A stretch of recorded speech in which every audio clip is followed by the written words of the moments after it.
Friends, आपने भीड़ देखी होगी। हजारों की संख्या में लोगों की भीड़ कुछ इस तरह नजर आती है, बट ये भीड़ अगर सांपों की हो तो कुछ इस तरह नजर आती है। एंड इसी वजह से इसे स्नेक आइलैंड का नाम दिया जाता है। यह आइलैंड ब्राजील के south east city Sao Paulo से 90 मील यानी 144 किलोमीटर की दूरी पर है। यह आइलैंड दूर से दिखने में बहुत ही ब्यूटीफुल है, बट अगर इसे पास से देखा जाए तो ये बहुत डेंजरस आइलैंड है। वैसे भी इस आइलैंड पर कोई नहीं जाता, बिकॉज यहाँ जाने वाले इंसान का वापस आना जस्ट इम्पॉसिबल। बट आप और मैं तो घर बैठे यहाँ पर जाकर आ सकते हैं इस वीडियो में। So now start the video. वैसे तो इस आइलैंड का नाम इल्हा द क्यूईमाडा ग्रांडे है, बट जहरीले सांपों से भरे होने की वजह से इसे नाम दिया गया स्नेक आइलैंड। स्नेक आइलैंड पर अलग अलग प्रजातियों के लगभग 4,30,000 सांप थे, बट अब ये कम हो गए। ये वो सांप है जो हर कदम पर डसने के लिए तैयार बैठे रहते हैं, अपने अलावा अदर किसी भी लिविंग बींग्स को बर्दाश्त नहीं करते। अब सवाल ये है कि इतने डेंजरस और जहरीले सांप यहाँ आए कैसे। So let's go a few years ago, जब अटलांटिक में बर्फ पिघलने लगी, इससे पानी का प्रेशर कुछ ज्यादा बढ़ गया, जिससे साउथ अमेरिका का कुछ पार्ट अलग हो गया।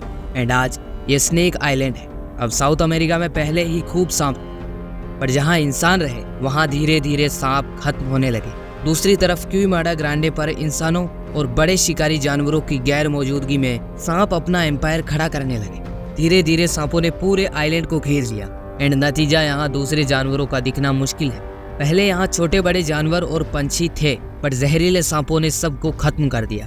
कुछ जानवर ही सांपों की नजरों से बचकर जिंदा रहते हैं एंड टाइम आने पर वो भी सांपों का शिकार बन जाते हैं। अब खाने की कमी को पूरा करने के लिए सांप उन पक्षियों का शिकार करते हैं जो रेस्ट करने के लिए पेड़ों पर रुकते बैठते हैं। दुनिया के मोस्ट डेंजरस सांपों में से एक golden lancehead pit viper सांप सिर्फ इसी आइलैंड पर पाया जाता है।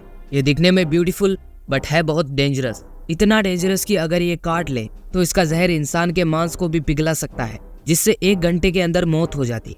ये स्नेक इंसानों और जानवरों के प्रति काफी अग्रेसिव होता है। स्नेक आइलैंड पर 2 से 4 हजार गोल्डन लेंस हेड सांप है। यहाँ पर कई सांप तो ऐसे भी है जिनके सिर्फ कांटेक्ट में आने से ही मुसीबत हो सकती। वैसे तो ब्राजील गवर्नमेंट ने यहाँ आम इंसान के जाने पर बैन कर रखा है, बट लालच पैसों का जो इंसान को यहाँ ले जाता है। दरअसल कुछ लोग सांपों के जहर के लिए यहाँ चले जाते हैं, बिकॉज इससे लोगों की बहुत बड़ी कमाई होती। सांपों के जहर की प्राइस इंटरनेशनल मार्केट्स में लाखों करोड़ों में होती है। नॉर्मली इसका यूज अलग अलग दवाइयों को बनाने में किया जाता है। यहाँ साइंटिस्ट का जाना अलाउ है, बिकॉज वो अलग अलग बीमारियों के लिए अलग अलग सांपों के जहर को डिस्कवर करते हैं। लेकिन आम इंसान अपने लालच की वजह से यहाँ जाता है एंड रिजल्ट में उसे मौत मिलती है। एक बार एक फिशरमैन इस आइलैंड के पास पहुंचा। गलती से उसे तेज भूख लग रही थी। वो इस आइलैंड के बारे में ज्यादा कुछ नहीं जानता था, सो अपनी बोट को किनारे पर छोड़कर फ्रूट्स के लिए आइलैंड के अंदर चला गया, बट लौट कर वापस नहीं आए। इसके बाद कुछ लोग उसे ढूंढने के लिए वहां आए, बट वो भी वापस नहीं आए। कुछ दिनों बाद रेस्क्यू ऑफिसर्स ने ढूंढा तो पाया कि उस आदमी और उसे ढूंढने गए लोगों की सांप काटने से मौत हो गई। घने जंगल के बीच एक पुराना लाइट हाउस है। जैसा आप जानते होंगे कि लाइट हाउस का यूज समुद्र में चलने वाली शिप्स को सिग्नल देने के लिए किया जाता है, जिससे जहाज आइलैंड से ना टकराए। बस 24 घंटे किसी को इस लाइट हाउस की निगरानी करनी पड़ती है। ये लाइट हाउस भी इसी तरह वर्क करता है, बट कर्मचारी नहीं, बिकॉज 1920 के आसपास यहाँ एक कर्मचारी रहता था अपने परिवार समेत। एक दिन समुद्र में तेज तूफान आया एंड उस मैन और उसकी फैमिली की मौत हो गई। उन्हें देखने पर पता चला कि उनकी मौत जहरीले सांपों के काटने से हुई।